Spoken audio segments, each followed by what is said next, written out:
मुझे पहले बोलना चाहिए, वो भी बहुत पहले।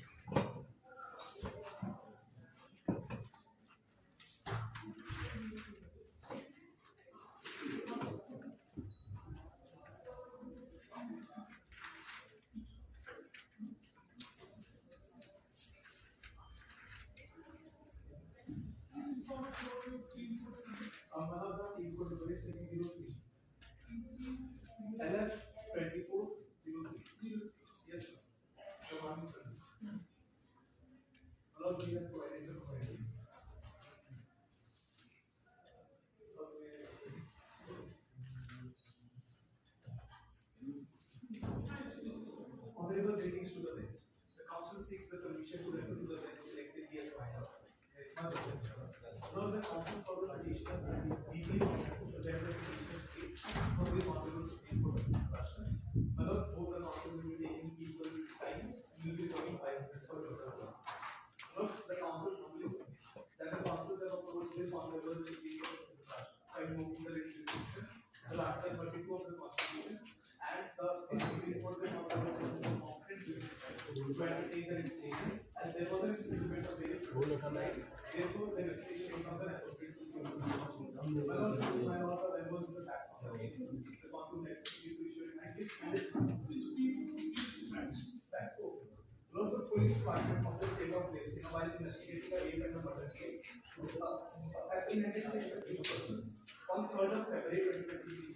When the accused persons were being taken to the court after the remand period was over, the news was flashed by the media that these 6 accused persons had been shot dead by the police. The investigator in charge stated in the interview that the vehicle carrying the said persons met with an accident. Then 2 out of the 6 accused persons snatched the pistols from the constables and fired rounds in the air, and another accused persons choked the police constable, and afterwards the police had to remove the 6 accused. Not thereby the petitioners are contending a violation of fundamental rights due to this extrajudicial act of extrajudicial deal, and not the petition is violated for this honorable. If they are okay with this place, we are much of that. Because there are 4 issues in the present petition. Firstly, that whether the reputation is maintainable. Secondly, whether this act of the police person is a violation of fundamental and human rights. Thirdly, whether the act of the respondent police officer is found to confer on the under section 300 of the International Code and the Ggsipu. And lastly, whether the act of the respondent police officers pictures the current state of arbitrary police rule in the country. One of the alternative issue number 1 and 2, there is a co-constitutional issue number 3. There are no pending the constitutional further with the issues number 4. Much of that. But moving on to the issue number 1, which is page number 1 of the pleading sections. Or income and motive itself, page number 1. It is now been submitted that the petition under Article 32 is not. Now, there was an infringement of various fundamental rights of the deceased persons, including the infringement of Article 21, Article 14, which I will be submitting later in the second issue. Because therefore, because the violation of these fundamental rights, the petition becomes an appropriate remedy. Article 32 clause 1 guarantees the right to approach this honorable Supreme Court for the infringement of fundamental rights. And because it is an appropriate proceeding because there was an infringement of fundamental rights. To explain the expression of appropriate proceedings further, I like to point out a case in Malak, which is Manchas P1 on the compendium. That is one of the most of Lord, page number 3 on the compendium. Then again, clause 1 of Article 31 says that the Supreme Court can be moved for enforcement of fundamental right by an appropriate proceeding. There is no limitation to the in regard to the kind of proceeding envisaged in clause 1, except the proceeding must be appropriate, and this requirement must be judged in light of the purpose for which the proceeding is to be taken, namely enforcement of fundamental rights. So, appropriateness depends on the infringement of fundamental rights. And as there was an infringement of fundamental rights in the present case, the Article 32, that is the petition, becomes an appropriate proceeding matter. Furthermore, moving on to another case which which is also another reason why this with the by the council of authorities on the sport is perfectly explained in the case of B.K.Ll.B versus State of West Bengal. Well, this is also marked as P number 4 in the compendium itself. P number 2, page number 6, the next page. Any complaint against such torture, any complaint against such torture or death is generally not given any attention by the police officers because of ties of brotherhood. No first information report at the expense of the victim or his defense case is generally entertained, and even the higher police officers turn a blind eye. So there was a possibility in the present case of the FIR not being registered, and if registered, then a report under section 157 being sent that there was no sufficient ground. So not to avoid all these difficulties, the honorable we have approached this very honorable court for the enforcement of our fundamental rights. And the respondents have also contended in their submissions that the court the council should have taken up alternate remedy and before approaching this honorable court. So not to prove that the council can approach this honorable court without invoking the alternate remedy, I like to point out the case of Godrej Sara Limited versus Excise and Taxation Officer, Cum Assessing Authority, which marks P4 of the companion numbers. And the page number 16 of the said case. Page number 50 starts. One of the self-imposed restriction on the exercise of power under Article 226. Not this case is in the Article 22. This case was before this very honorable court, but it's applicable on this case as well. That has involved the judicial precedent is that the High Court should normally not entertain a petition where an effective and efficacious alternate remedy is available. But was the lower line? Doctrine of exhaustion of alternative is applicable in this case? No, because I have that I am not stating this case itself. It is given by this very honorable court. It must be stated that what are the grounds? What are the grounds on which you are stating that this particular doctrine is not applicable? Because number there was an infringement of fundamental rights of the deceased person. Therefore, this case in itself becomes an appropriate proceeding before this court due to that infringement of fundamental rights. And as we recognize in this case, divide this honorable court in various cases, including the case that I have just mentioned. So not just only to absorb those elements before coming to this court. One thing, why not? Could be also a constitutional court. Also, the case was already. I could also be a constitutional court. Why should we not trust High Court and straight away you should come to this? Because we have already approached the High Court, and the decision of the High Court was not given up. And then it should be an argument. Because that is why I have presented the cases that why are we not fundamental why are we not fundamental especially because there are other cases that has provided us with the remedy that we can also prove this very honorable remedy via the writ. Not moving ahead in the second issue, then hopefully then move to the second issue.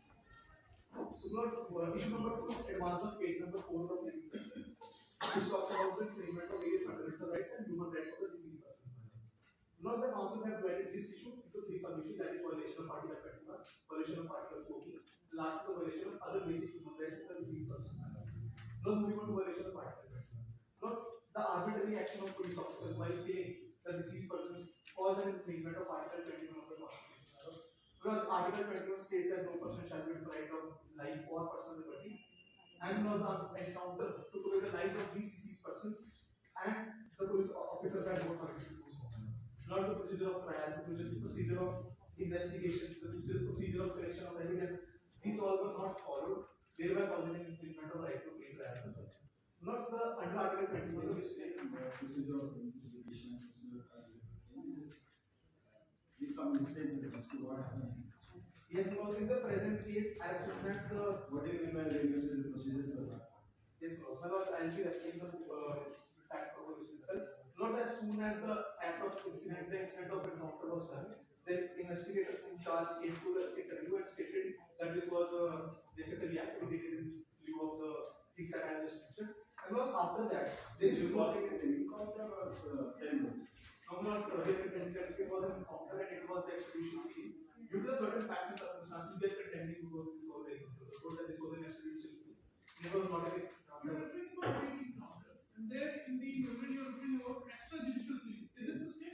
Number 1. Number 2, do we have any judicial case which actually define or which actually discuss the scope of extrajudicial killing?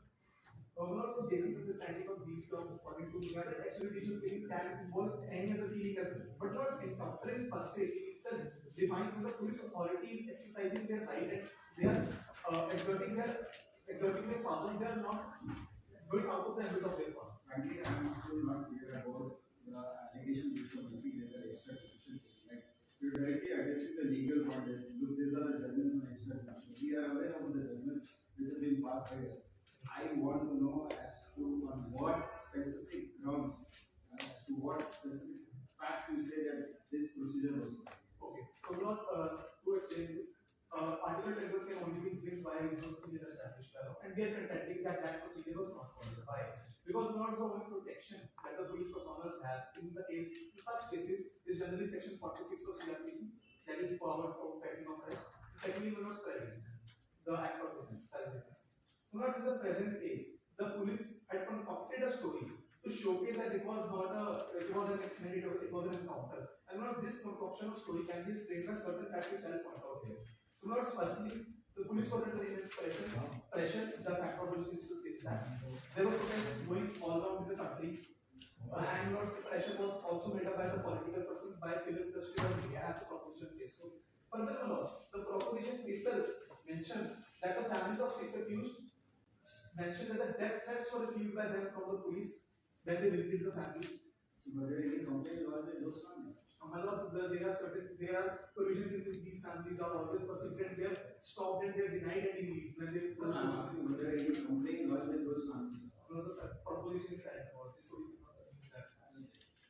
So a lot of death threats were given to those families. Instances of using of hate speech were seen against the accused persons by the police department, and on several occasions the proposition says so that they were under an apprehension. The families were always in apprehension that the accused persons and the deceased persons were in danger by the police department. It is also mentioned in this proposition, so I have just restated what it means. So now this shows that it was a concocted story and the reasonable procedure established by under Article 32 was not followed. It will be discussed in detail by my co-counsel. I have just given a summary to my notes because I am covering the infringement of fundamental rights story. Not Article 21 was infringed, as has been repeated by this very honorable court in many cases, like DK Hospital, Tuesday versus State of Maharashtra, that Article 20 is also available to the other trials, or not in the present case it was not. So now moving on to the infringement of Article 14, is something that the principles of the policy code in Article 14 were not followed. Because the deceased persons were not given the right of audio pardon to present their case. Because others were executed before the calculation process.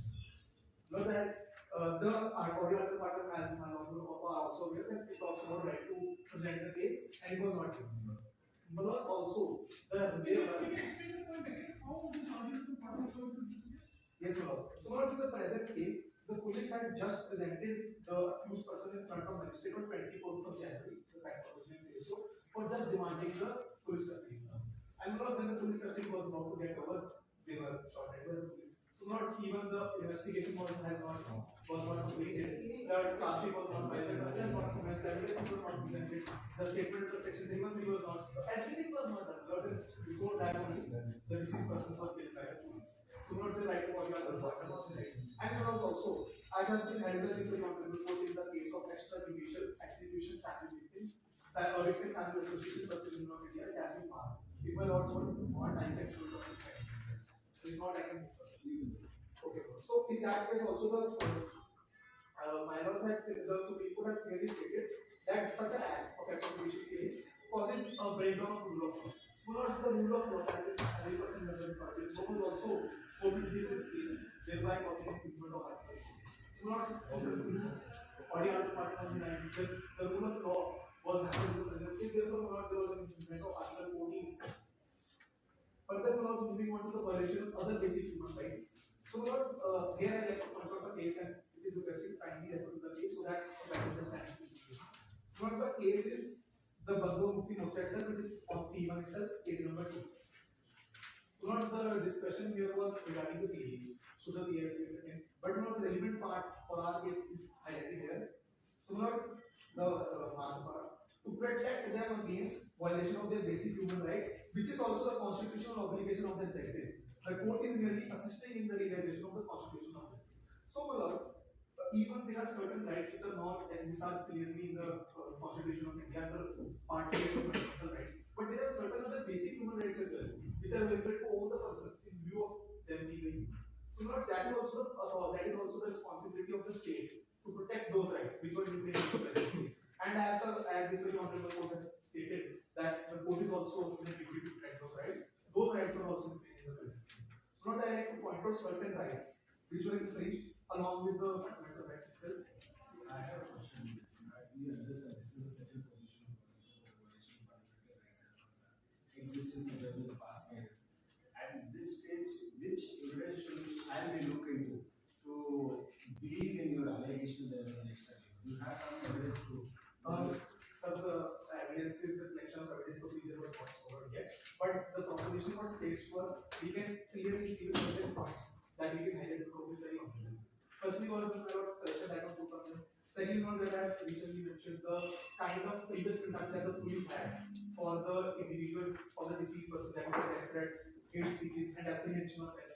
So all these point out to the fact that they were already having a plan in their mind. And plus the fact that it is also mentioned in the proposition itself that the question was put to the investigator in charge that how the two of the six accused persons managed to get hold of the pistols in presence of 10 armed police officers, and he was unable to answer that question. But this also points out to the gap in their story. That it was a concocted story because he was not able to explain all the circumstances. They were not able to explain all the questions that were put to him. So these totality shows that there was an infringement of fundamental rights and laws.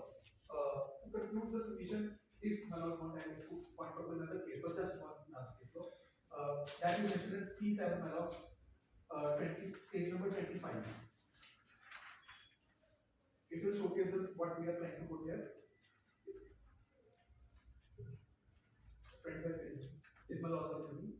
It is not the duty of the police officers to kill the accused because merely meditated criminal.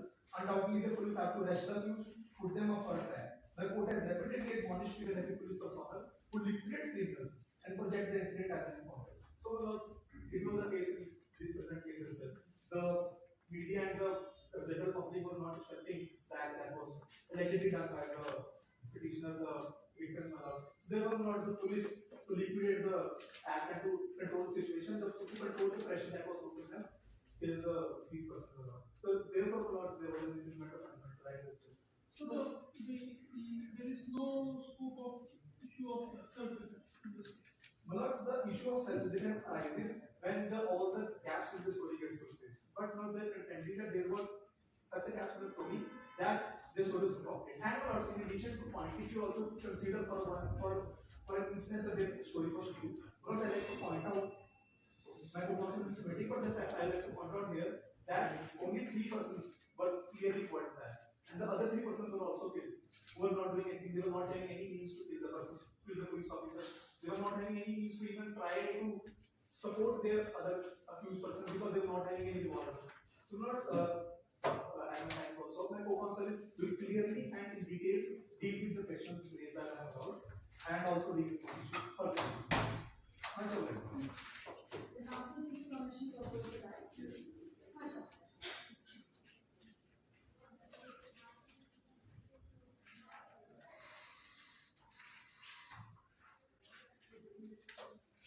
The council seeks permission to refer the bench of the lordships.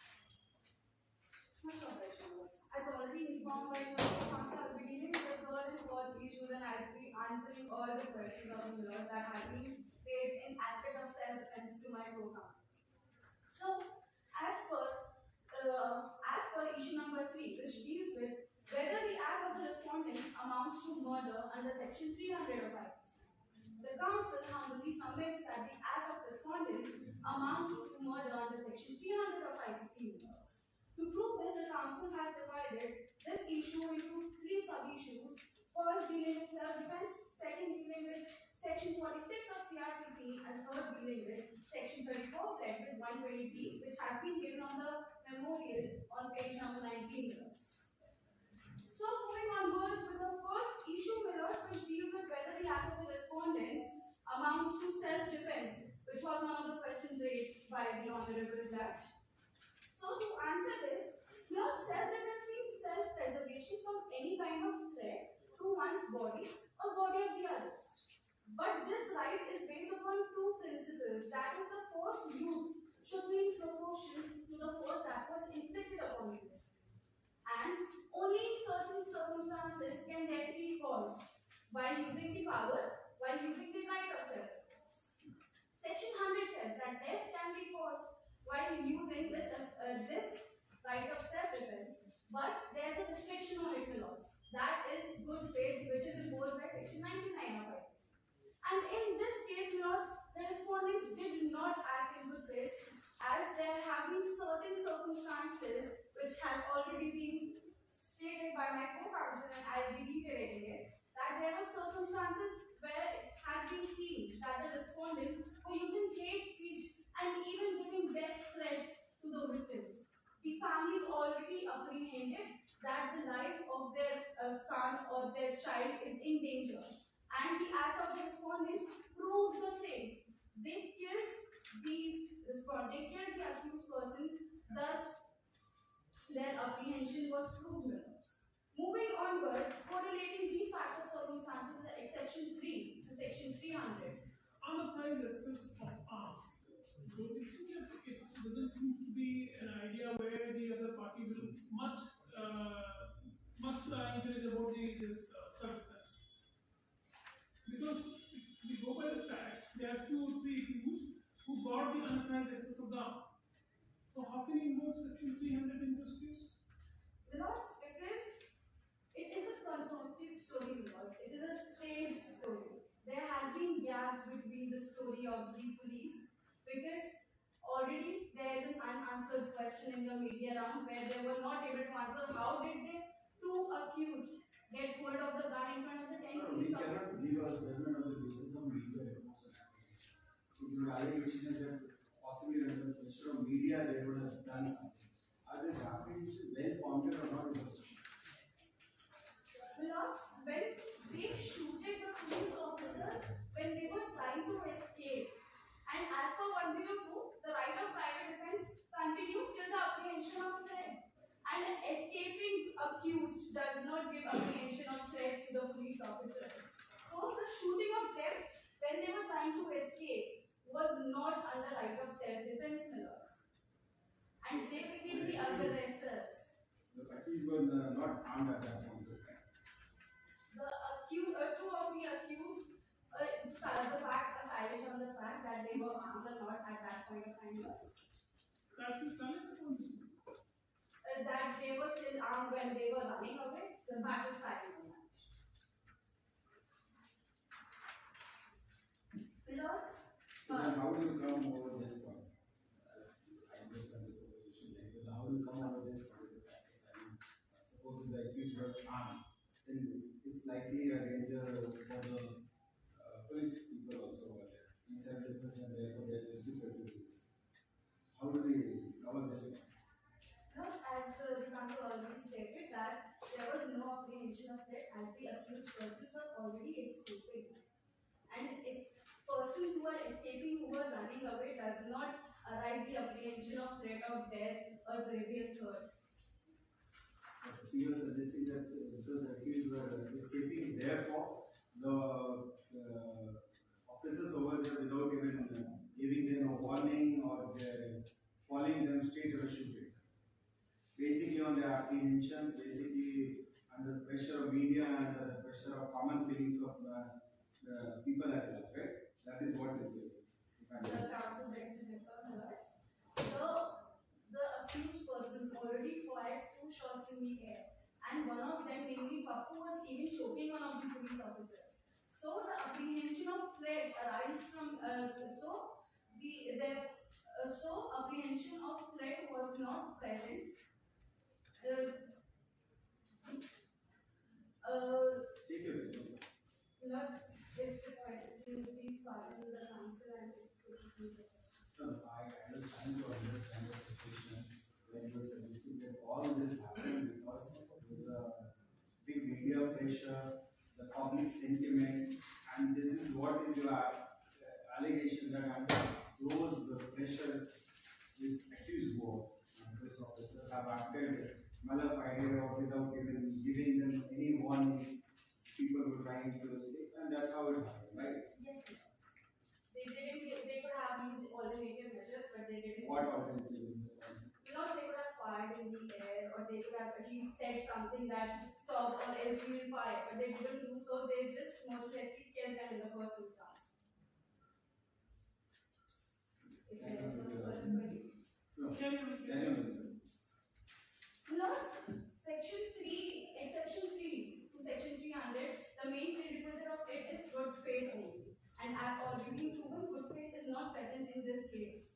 Furthermore, in the case of extrajudicial execution, Victim Family Association versus Victim of India, which has been provided in the compendium, that's P3 on page 11 of this. Compendium. Yes. P3 on page 11. Thus, it was held in this case that it is foregoing that the right of private defense or self-defense belongs in one basket, while the use of excessive force or retaliatory force belongs in another. Thus, even though Section 96 to 106 of IPC recognize the victim of aggression's right of private defense, if victims use excessive force or retaliatory measures beyond the scope of that right laws, then they become the aggressor, and thus they shall be punished. When such retaliatory force is used by the state authorities, namely the police, it is called an extrajudicial killing. And in this case, when the respondents shot the escaping accused persons, the escaping victims, they become the aggressor in this case. And they were not entitled to use their self-defense because there was no provision of self-defense on a person who is trying to escape from a place, as has been alleged by the respondents' concocted story. How do you arrive to a particular point that this particular evidence, this particular allegation is concocted? Now, as already stated, there has been loopholes within the story that the police officers were not able to answer the question that how. So, answering question amounts to concocting or fabricating or manipulating evidence. This is what you wanted to cover. If you're not able to answer a leading question, does it amount to concocting, fabricating, or manipulating an evidence? No, so they could have shot in the air, but they didn't. They should have shot in the air. Does it also amount to concocting? The principle of rest justice, you might have read in section 6. So, what do you understand by principle of rest justice? Does it applicable in this present case or not? No, but there is also a principle of natural justice laws which says the accused shall not be shot dead before even having a trial against themselves. And as per the accused persons, as per the respondents, it has been stated within the memorial itself, within the Moot proposition itself, that there was pressure upon them on from the political side, from the media side. Is it a legally relevant evidence in this case? Is it a legally relevant fact? No, that the political pressure from the political parties in the media, is it a legally relevant fact? Can this be counted as an evidence is my other task? Because again, I go back to the same question. When you say this, that there was a media pressure, there was a public sentiment at large, and therefore they would have done this. Therefore, they would have done this apprehensions. So, whether these apprehensions are well founded or not, how do we bring up this case? In Article 32. No, we are preventing that You see, in the whole criminal jurisprudence, we read about presumption of fact and presumption of law. And we know the limitation of presumption of laws. So tell me, you said they should have fired the gun. Does it mention in any of the principles of the presumption of law? But we can take circumstantial evidences as per answering the first question of the judges. We can take the circumstantial evidences into hand while deciding the question. And because there were such circumstances while this event happened that it can be implied that the act of the respondent was not done in good faith, was not in self-defense, because there were. What are the circumstantial evidence in this case to prove your point, to assert your point? I hope you understand. It's very about based on a circumstantial evidence. There is a direct evidence you have a case. With the circumstantial evidence, you have to have a chain of events, and that chain of events shall not be, tinkered upon. One line, one chain of evidence is one, entire circumstantial evidence is over, and the benefit goes to it. Indeed, Lord, that is the point here. There is a breakage in the chain. There is a breakage in the story of the respondents, that is the police officers, when they are not able to answer any of the questions. So, as far as I understand, the case is like this. They are accused over there. This police officers who have been now arrested as an accused. Then these people are trying to escape, and this accused over here shooted them without giving them a warning or without shooting in the air, possibly only on the basis of public sentiment at large and because of Indeed, Lord, there are circumstances. So, what relief are you seeking at this stage from Supreme Court? Not we are seeking the confine yourself to relief now. Not we are seeking the writ of mandamus to file an FIR under section 154 of CRPC, and we are for the offence of 302, read with 34 of IPC and 120B of IPC. 34 talks about common intention clause and 120 talks about criminal conspiracy.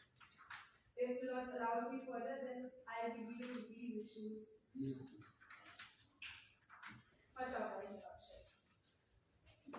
The second sub-issue says that the act of the respondents was not under all necessary means as given under 46 of section 46 of CRPC. Milords, all necessary means should not be taken in a literal meaning. It should be taken in a liberal meaning. As per the case of Allied Motors Private Limited versus CIB, it was held that literal construction is likely to be avoided if it defeats a manifest object and purpose of the act. And in this case, CRPC takes a procedure, this whole lengthy procedure, to give natural justice. If that object of natural justice is defeated by the act of the police officers, then they are defeating the whole objective, whole manifest of the CRPC itself. And thus, they were not under all necessary means as per section 46 of CRPC. Moving onwards, that all the police officers should be held liable for murder by virtue of section 34, read with 120B of IPC. 120B of IPC has four ingredients laws, that is agreement between the parties, intention of committing an unlawful act, commission of an unlawful act, and unlawfulness of the act. While section 34, which talks about common intention, has three ingredients: acts done by several persons, participation, and meeting of minds. The meeting of minds and agreements can be seen from the fact, Lords, that they used hate speeches against the victims. And how many accused are there in this case? 6. And all of them are shot? Yes, Lords. All of them are shot. Yes, Lords. Only 3 of them used force against the police officers, but all 6 were shot by the. The 6 police officers who are arraigned as an accused over here, right? 10 police officers are the respondents, and the rape accused. You are asking for a writ of victims. mandamus seeking a registration or file under the section of 154. 300 and the section 324 and 123, and your allegations. How many people have fired the gun? Lords, the Moot Proposition is silent on this. So how can we add the charge of murder as against all accused? Because there is common intention. Common intention will be there in furtherance of the same objective. I follow that. But eventually the murder charge will be only on somebody who was actually shot. There is this case law, S.K. Joshi versus State of Maharashtra, that conspiracy is held in secrecy. So we are not able to know from the facts and circumstances that who shot the gun, who fired the gun. But we know that there is common intention to kill all the victims. In this case, from all the 10 police officers, because they were silent on many facts, and this is a concocted story on their part. And as per, they even used hate speeches and even gave death threats. So it is all of them. Yes, Lords. Moving onwards to the fourth sub arbitrariness of police within the country. The council submits that the respondent's act towards the disease was malicious act and it shows the arbitrary rule of police within the country. As rightly pointed out by Justice A.N. Mullah, which has been provided in the compendium on P11, page 34, that there have been reports that nowhere else, in all lessons, there is not a single lawless group in country whose record of crime comes anywhere near that of single organized unit for Indian police force.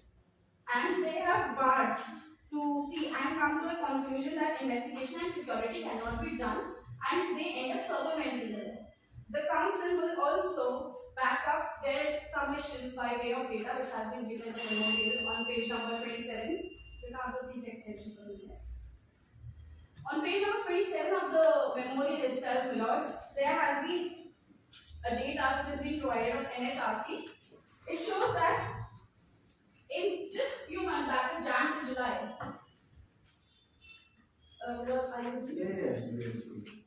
In just Jan to July, the encounters increased from 5 to 10. They doubled, Lords. And on the next page, there is a National Crime Bureau reports which says that registered cases against them. How it is related with your arguments? How these statistical data is relevant to your arguments and to the present case? Because this shows the arbitrariness of the police. They are so consumed by their powers, their discretionary powers, that they end up violating the basic fundamental. To generalize the whole situation by quoting this one particular case and generalizing the whole situation that they are arbitrary and they are. Because in several cases like Ggsipu, Sunil Batra, we have already seen that there is state arbitrariness, and for the same, in PUCL, this Supreme Court has issued 16 guidelines. But that argument has already been discussed by your co-counsel. So why there is a need to repeat again? The judgment has already been quoted.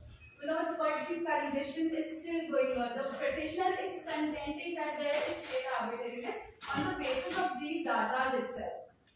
So are you seeking a general direction on all this from us? Or is in your case specified or confined only to the accused over here? You want us to pass on? No, we need, the counsel for the petitioner suggest reformatory methods for the arbitrary state of police within the country, and they also want justice for the victims, the 6 victims who were shot dead by the respondents.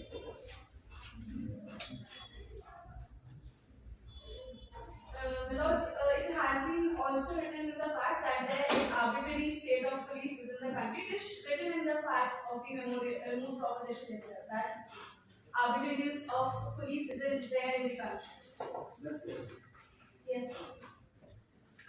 So, even in NHRC, the National Crime Bureau report shows that even when there are registered cases, 6 registered cases against the police, then also 0 of them were charge sheeted. This shows that because of the camaraderie between the police department, the atrocities on the persons, on the arrested persons, and their lawful custody continues.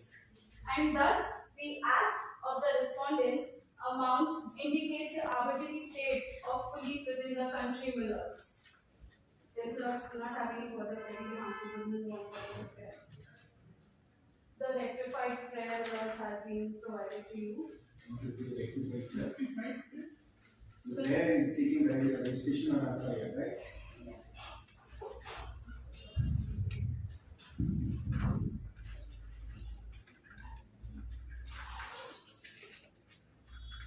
Plus, in the light of facts presented, issues raised, arguments advanced, and authorities cited, the counsel for petitioners thereby humbly submits that this Honorable Supreme Court of the Republic of Indraprasth may be pleased to admit the split petition, issue the writ of manuvers or any other appropriate writ for registration of FIR under Section 154 of CRPC for offences committed under Section 302, read with 334 and 120B of IPC. Declare that the act of respondent amounts to extrajudicial killing. Declare that the act of respondents violates the fundamental rights of the accused persons who grant appropriate compensation for the same, and suggest corrective reforms for the arbitrary rule of police within the country. We may ask you the last thing. So far as beliefs are concerned, how is 3 and 4 maintained? Because fourth is maintainable because we filed a writ under Article 32 on the basis of fundamental rights breach. How 3 and 4 are maintainable when 2 is already there? You know, sort see you get right. So if we have to issue a direction for registration or if you want us to give also a judgment that respondents have amounted to registration deficiency at this stage. Where only will lead to a proper investigation and then a proper finding and then possibly another finding. Therefore, how 3 and 4 are maintainable at this stage? Any other suggestion? Because they are maintainable in front of this Honorable Supreme Court because the council itself approached, the petitioner approached the court under writ petition under Article 32, which is for the infringement of fundamental rights of the petitioner, which has been proven from the case. We have to answer on prayer 3 and prayer 4. Then what is the need of answering prayer 2? Because it is found. FIR on these issues. It cannot be before this, right? We cannot answer before you are one hand asking for registration of FIR and the other hand you are asking for a judgment saying that this is amount to take. Also, we have answered on principle of natural justice. Because if it is found in investigation that the respondents are liable, then it shall amount to extrajudicial killing, and the council seeks request to amount compensation, adequate compensation, if it amounts to extrajudicial killing as per the findings of the investigation, which will be ordered by this Supreme Court. If the bench does not have any further claim, council will.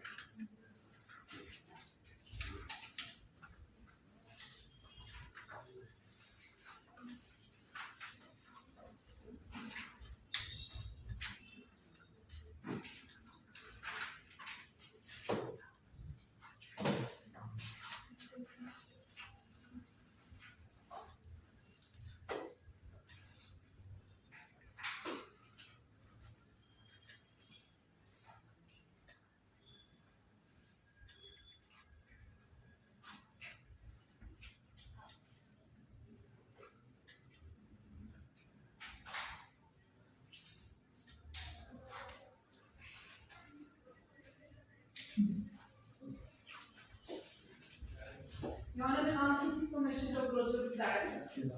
Much obliged, Your Honor.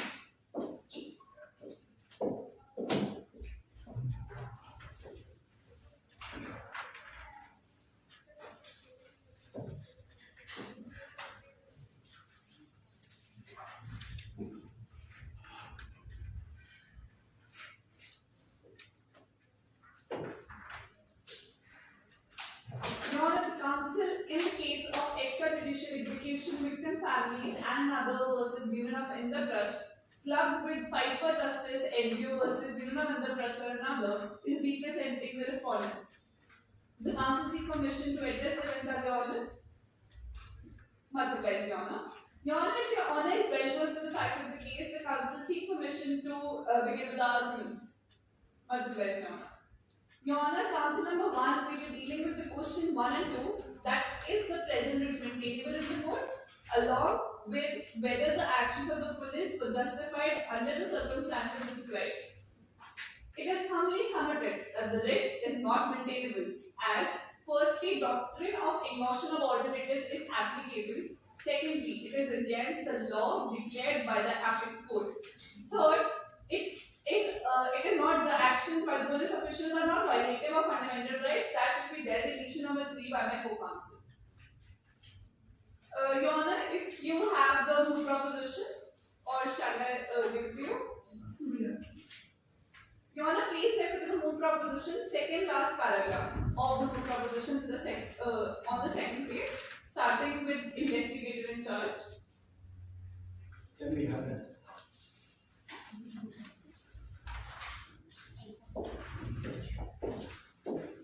Yes. Proceed. No problem. No, proceed.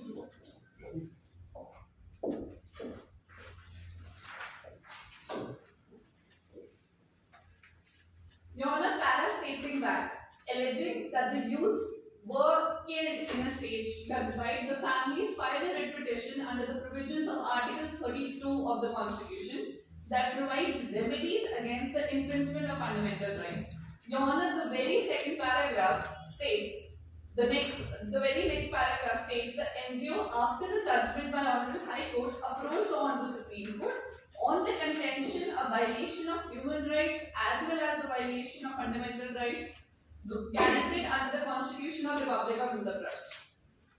Your Honor, if you refer to the case Jain Exports Limited, New Delhi versus Union of India, Your Honor, this one have not submitted the compendium as it was not allowed for flagging, so we are giving the judgments right there. Your Honor, on the page 26/79, it is highlighted. It is well settled that when an alternative and equally efficacious remedy is open to a litigant, he should be required to pursue that remedy and not invoke the special jurisdiction of the High Court to issue the predicative writ. It is true that the existence of another remedy does not affect the jurisdiction of the court to issue a writ, but as observed by this court in Rashid case, the existence of an adequate legal remedy is a thing to be taken into consideration in the matter of granting writs. Where such remedy exists, it will be a sound exercise to go, or it will be a sound exercise of discretion to refuse to interfere in a profession under Article 226 unless there are good grounds in interfering this position that was accepted here. Your Honor, in the case as stated by the Learned Council of Indian Petitioners, in the case of People's Union for Civil Liberties versus the state of Maharashtra,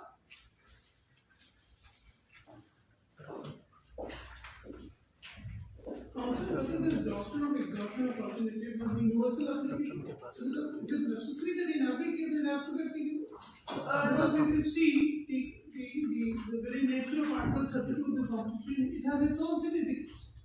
yes, Your Honor, but as I was proceeding, in the case of P.A.Ll.B versus state of Maharashtra, there were 99 encounters killing by the Mumbai police, in which 135 criminals were shot.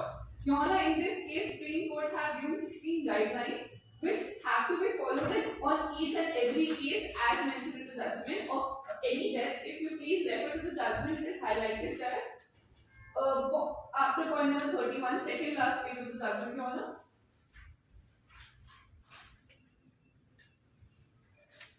Your Honor, shall I proceed? Your Honor, it is written that these requirements, norms must be strictly observed in all cases of death and grievous injury in police encounters when treating them as the law declared in Article 141.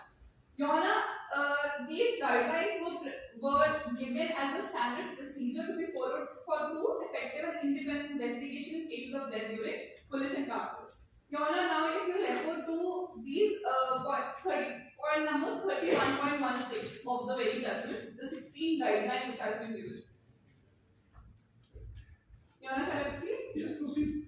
Your Honor, this point states about the grievance redressal, that if the family of the victim finds that the above procedure has not been followed, then it may make a complaint to the session judge having territorial jurisdiction over the place of incident.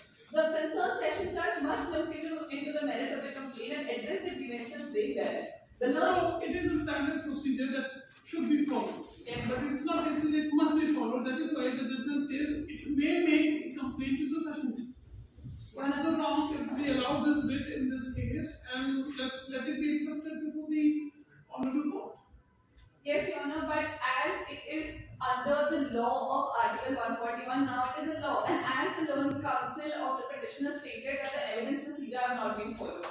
This is required as the appropriate forum address facts and issues. As High Courts and Supreme Courts acting under written jurisdiction does not have the ability to examine any factual correctness of the very case. No, but they are asking for a very limited way, seeking a writ of mandamus where we can directly go to register and apply for the alleged offence. Why shall not be able to win independent court? We have independent powers under Article 32. Article 32 is meant for this kind of remedies only. Indeed, Your Honor, but what we are asking for, if we accept if the court accepts that the registration of FIR begins, again it will be given to, it sent to the session court. In various cases of encounters, there have been. That's your presumption, no? That's your presumption that we are going to send it to the session court. The question is about whether it is maintainable or not. This is the main question. Your question. On registration of a, we are not going to send it to session court. We are only going to ask the local police over there, falling under that jurisdiction, to register an FIR. It sets up, it initiates the motion, criminal motion. Your Honor, indeed, but as per the guidelines, it is not allowed that the local police of the same area investigates that encounter. It is written in the very judgment of the UCL that it is not allowed, and it is allowed that the independent investigation by CBI or CID should be given, even if it is given by the court. If we assume that it is given. Then also your apprehension shall not disturb you, because if an independent agency like CBI or say SIT, Special Investigation Team investigates, I mean, it shall not disturb the state. It shall not disturb you. Your Honor, ultimately it will lead to only an independent examination. Your Honor, in that case, too, the report will be submitted to the session court. Right. If it is written that in the judgment, in the guidelines, that the grievances, the families of the deceased should have that habit to go to session court when the respondents are not following the guidelines given. How are we precluded from exercising our power under Article 32? Please address. Your Honor, the fundamental, we come under the Constitution has given the right to go to Supreme Court under Article 32 for the violation of fundamental rights. Here, there is no violation of fundamental rights. That will be there in the issue number 3 by the Co-Counsel. Here, we are talking about the guidelines which are not being followed. And Your Honor, if you please refer to case of B.A.Ll.B versus Union of India. Does it say that we cannot issue a direction, fresh direction in Article 32? Yes, Your Honor, if you please refer to page number 19/21, it is highlighted. Even though writ petition may have been admitted, and rule is issued perceiving that it involves a purely legal point that requires an duplication on merits. But at the time of the final hearing, it appears to the same court that such legal point arising out of determination would involve investigation of certain disputed questions of fact, and which would well be agitated and appropriately decided by the Secretary of Well and Forum. There is no reason as to why this writ petition still not be disposed of by the court, expressing that the petitioners would have the liberty of raising all points in a statutory appeal against the order in original and obtain a reputation both on factual and legal basis, or the issues which have been formed. The primary reason behind this rule is that the existence of statutory appeal procedures, revisions, or review mechanisms usually means that the legislature intends for those proceedings to be followed first.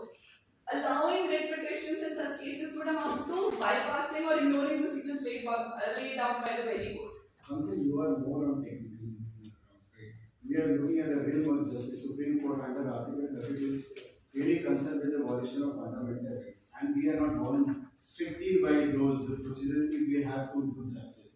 So I am again asking you, what prejudice will it cause to you if we issue a direction of writ of mandamus asking them to register an FIR by a special team and proceed with the investigation? Your Honor, it is humbly submitted that the police exercise in the power which was conferred in them and in the justifiable limits in pursuance of the circumstances given. If we go into the factual basis now, that what they are asking for is murder charges against the police officials, beginning with the second issue, Your Honor, that answers your very question, that whether the action of the police was justified under the circumstances. By asking, by giving them a relief of registration of FIR, we are not making them believe. All we are saying that let there be an investigation. Beginning of it.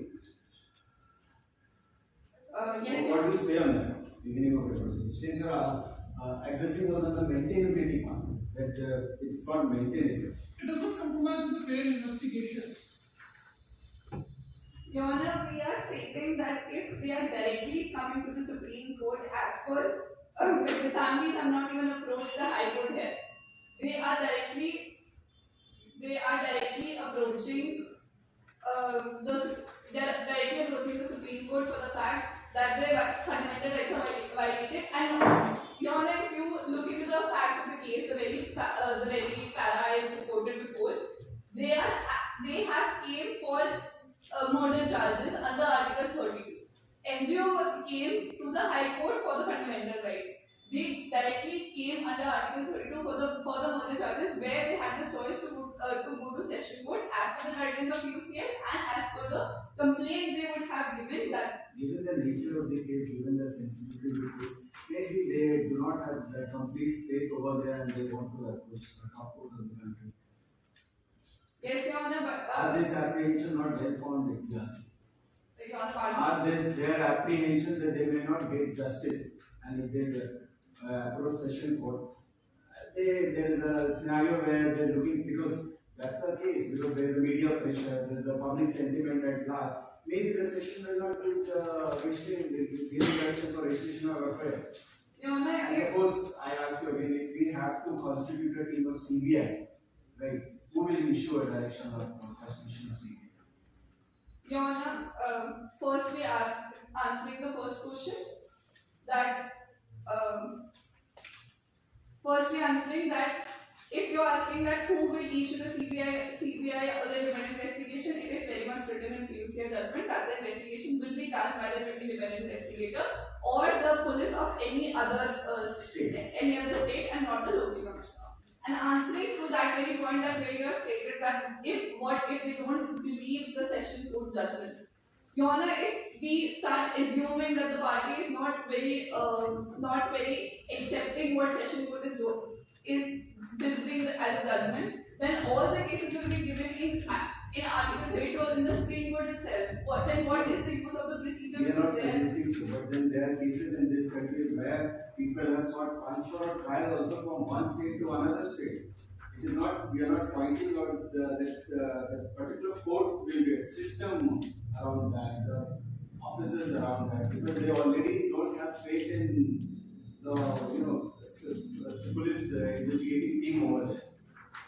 That's in Article 32 is made only for us. What stops them not approaching us in such kind of cases? In what kind of cases, according to you, we cannot exercise our discretion of Article? Your Honor, if it is a law to go to session court, it is state. What we declare is a law, Article 1. Yes, Your Honor. It is written in the very judgment that the guidelines are a law. We are not following the law which is written by the apex court. Your Honor, secondly, we get it that they are coming because they think that their fundamental rights are violated. The fundamental rights are not violated. There was a encounter. There was a killing of the accused, and it was justified as per the circumstances which will be stated in issue number 2. Your Honor. Shall I begin? Your Honor, it is humbly submitted before the Honorable Court that the police exercised its part within justifiable limits in pursuance of the given circumstances. Your Honor, circumstances stated as follows. Your Honor, please refer to the first page, last para of the Moot proposition. First page, last paragraph. Your Honor, shall we see? Much obliged, Your Honor. Referring to Moot proposition, it states that the vehicle carried all six accused met with an accident. It is not an assumption but a fact that there is a state of panic. Moreover, in a vehicle which is carrying 6 accused rapists and the murderers, the panic and risk is a greater one. Following the accident, Your Honor, if you refer to the Moot proposition, it is stated, after coming out of the vehicle, Natu and Raju snatched the revolvers from the constables while they were taken to the court, fired 2 rounds in the air. Pradeep, Zaravar and Shakil also followed them and tried to escape, and while Papul took the police constable, as it is also established by co-counsel of petitioners. This clearly infers how Pradeep, Zaravar and Shakil followed the actual action taken by Natu and Raju. Your Honor, Natu and Raju snatched and blowed, and Pradeep, Zaravar and Shakil followed their action taken taken by Natu and Raju of snatching their guns and then trying to escape. While Bapu attacks a different constable, making the actions of the police a necessity. Your Honor, here I refer to section 81 of IPC that states that action which may cause harm are not considered offences if done without intending harm and in good faith to prevent other harm to people or property. Your Honor, the officer's action, though resulting in unintended consequences, were without criminal intent and aimed at protecting public safety and enforcing the law. Their decisions made under difficult circumstances followed the principle of proportionality and demonstrated a sincere commitment of preventing harm to the whole society as well. Your Honor, there was a choice between two evils and they chose the latter one. Faced with the unforeseen and perilous situation wherein the accused exhibited a clear intent to evade lawful custody and harm law enforcement personnel, the officers were left with no recourse but to employ lethal force to neutralize the threat. The actions were consistent with the doctrine of sudden rape, provocation, and principle of justifiable homicide.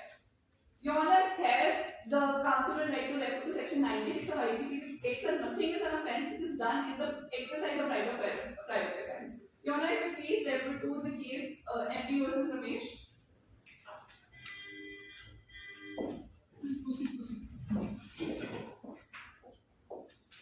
Your Honor, point 15 of the second last page of judgment, point number 15, it states that this court observed that every person has the right to defend his own body and the body of another person against any offence affecting the human body. The right of self-defense commences as soon as the reasonable apprehension arises and it is continuous with the duration of such apprehension. Again, it is a defensive and not retributive right and can be exercised in only cases when there is no time to have recourse. In the present case, it can, after going through the facts of the case, it can be inferred that there was no time having any recourse. There was snatching, there was fighting, there was choking, there was escaping. There was no recourse of time to that was left to have that action and to take an action by the police officials. If we also refer to section 100 of IPC as general defense, an assault as may reasonably cause the apprehension but that will otherwise be the consequences. Here too they have the general Counsel, I think these are the points that could be interviewed, if I'm not wrong. The investigation in charge said these things in an interview.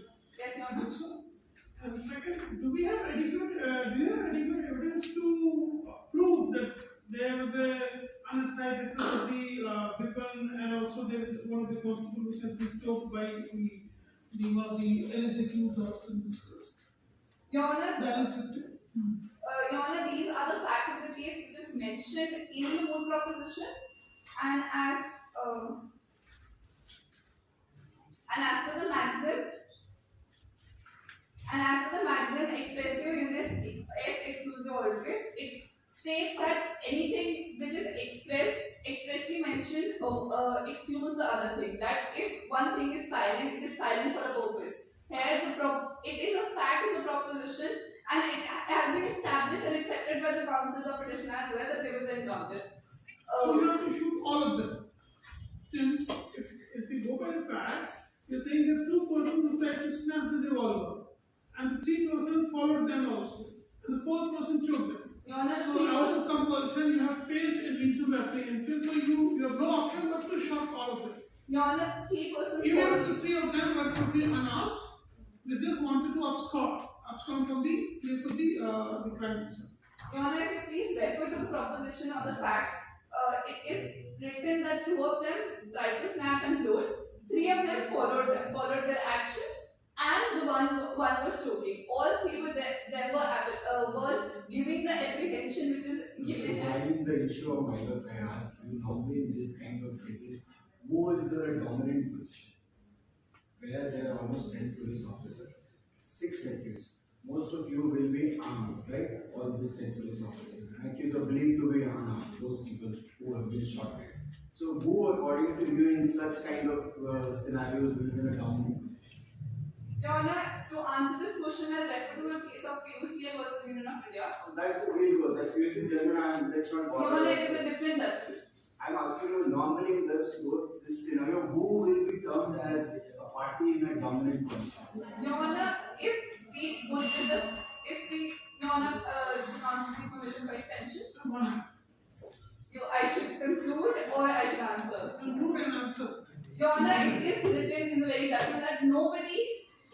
that police should wait till they are shot at.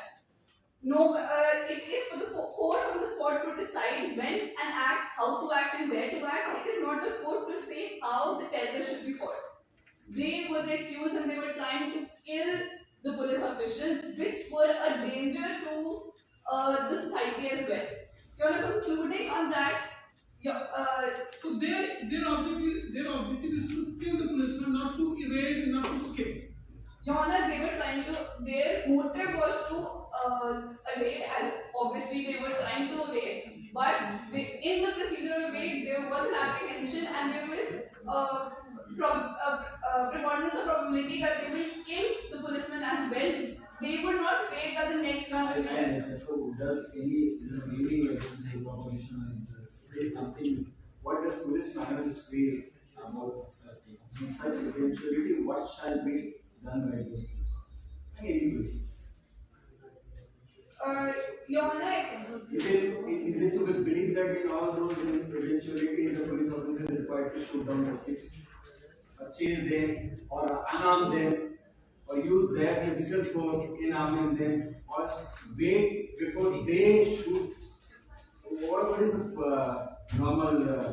What are the duties of the police when the accused are in the police custody? What is the meaning of custody? Your Honor, if the custody means that they are their responsibility, that the accused is there, and accused should not run away as they are a danger to the whole society. If they run away, can you shoot them? Your Honor, Is this the duties of the police officer and the police when the accused are there in the police custody? Your Honor, whatever were the actions of police were conferred within the powers given to them by the very nation. They were under the exceptions of 300 as there was a grave and sudden provocation. There was advancement of public justice exceeds the powers given to them by the law and causes death by doing an act which is. That is an exception third of section 300. Your Honor, it is very much stated in the case of K.M. Nanavati as well. Your Honor, shall I conclude with all of my arguments? 30 seconds. 30 seconds. Your Honor, it is as if we refer to section 46 of CRPC, going clause by clause 2, it is very much is conferring that they did the actions as per the power only. They were physically they can physically touch if they unless there is a clearly submission to custody. They can use all necessary means, and they explicitly prohibits the causing of death unless the individual is accused of an offence punishable by death or the imprisonment. Here this case states the offence of rape or and murder, which is something that is punishable with death or imprisonment for life. Your Honor, if concluding with the issue, it is that stating the line of former Chief Justice of India, Deepak Mishra, he said that law enforcement officials have a difficult job, often facing split decisions in tense and unpredictable situations. Courts must be mindful of this reality when evaluating their actions. Your Honor, there was an imminent danger to society. The accused were implicated in egregious crimes, and by swiftly intervening to apprehend the accused, the officers sought to uphold the rule of law and prevent further harm to innocent civilians. Their actions were a necessary and proportional response to the gravity of situation driven by duty and protect and serve the interest of justice. That is very much stated in section 79 of the IPC. It was pleasure arguing before the Counsel seeks permission to approach the lines.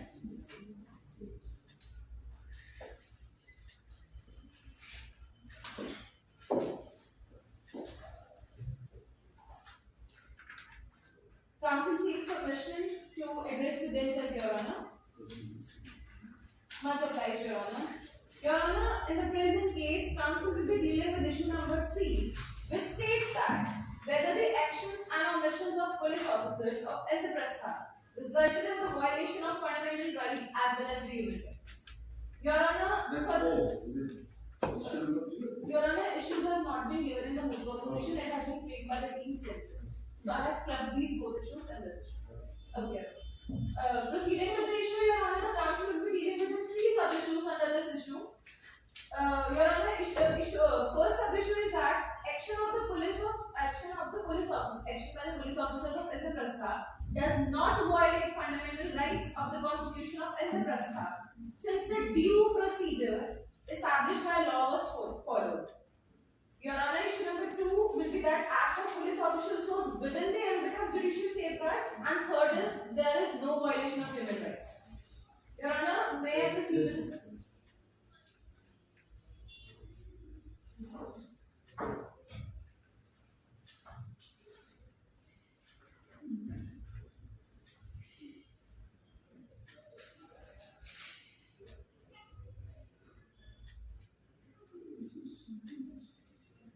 This is the other memory.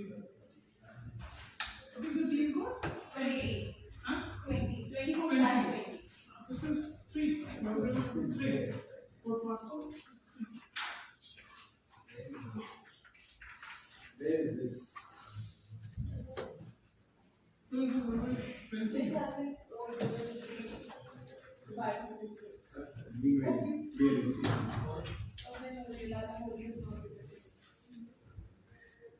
We have the memorandum code number 3. We are 20, sir. I know, we have only one. No problem. Oh, just please proceed. Proceed. No problem, please. At 10 judges shares the same. The memorial of petitioner is ours, still. Proceed. Okay, Your Honor. Proceeding with issue sub-issue 1, Your Honor. The council here humbly submits before the Honorable Supreme Court of Indraprastha that the action of police officers does not violate any of the fundamental rights, Your Honor. The reason being, Your Honor, 2 contentions will be proved by the council here. First, due procedure by law has been followed, Your Honor. And second, police acted in the good faith and under the color of their office, Your Honor. To begin with, Your Honor, procedure established by law has been followed. To prove this contention, Your Honor, the council will be referring to the Article 21 of the Constitution, which states that no person shall be deprived of their life or personal liberty except according to the procedure established by law. Your Honor, this phrase has been interpreted in the landmark judgment of Mehta Gandhi v. Union of India, Your Honor, where it has been noted that Article 21 is the procedure is contemplated under Article 21 is a right, just and fair procedure and not an arbitrary or oppressive procedure. Your Honor, according to this, individual's rights to life or personal liberty can be curtailed if a law has been made by a competent authority, abiding by an established procedure passed by it. Your Honor, in the present case, there must be a law, which in the present case is we have a law, council will be dealing with it further. Second, the law so made itself prescribes the procedure. That is also, Your Honor, the police officers have in the present case. To prove the first contention, it is contended that section 46, subsection 3 of the Code of Criminal Procedure, which states that nothing in this section gives the right to cause the death of a person who is not accused of an offence punishable with death or imprisonment for life.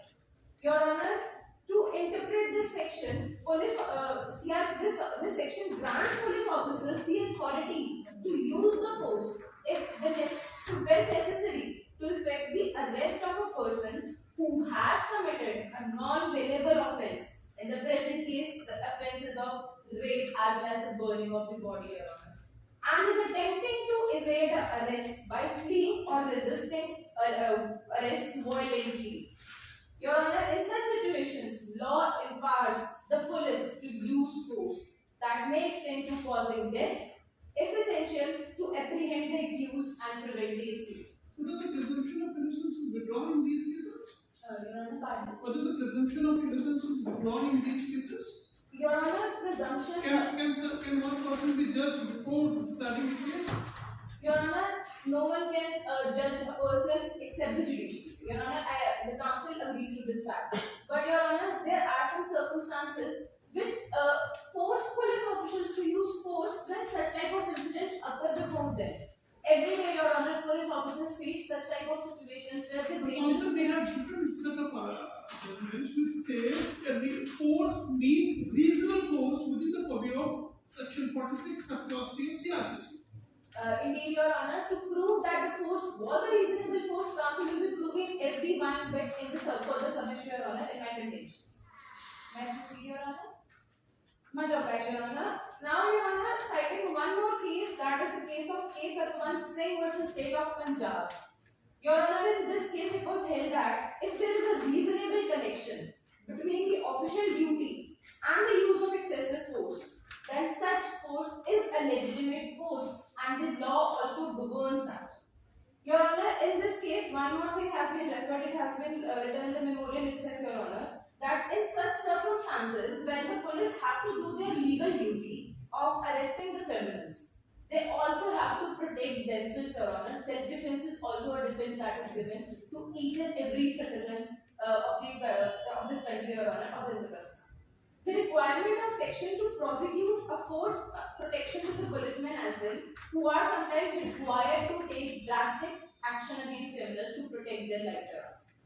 Moving forward, Your Honor, my co-counsel has explained what was the situation that time, where the Raju and Natu, we have already snatched the gun from the constables.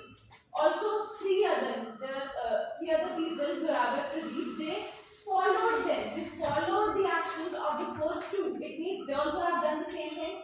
And the other one was choking the police officer. Your Honor, in such circumstances, when there was such a grave danger that if those persons were accused, then what was the essential or what was the necessity of those persons to escape the arrest, Your Honor? Because that time, Your Honor, police officers were themselves taking to the court only, because the remand period has been ended, and for they are only taking them on the Also, the investigation. facts are based upon circumstances. Don't you think that every piece of circumstantial evidence needs to be independently verified, needs to be independently examined, and then we have to see its credibility. So now we are taking the whole facts in one go itself and trying to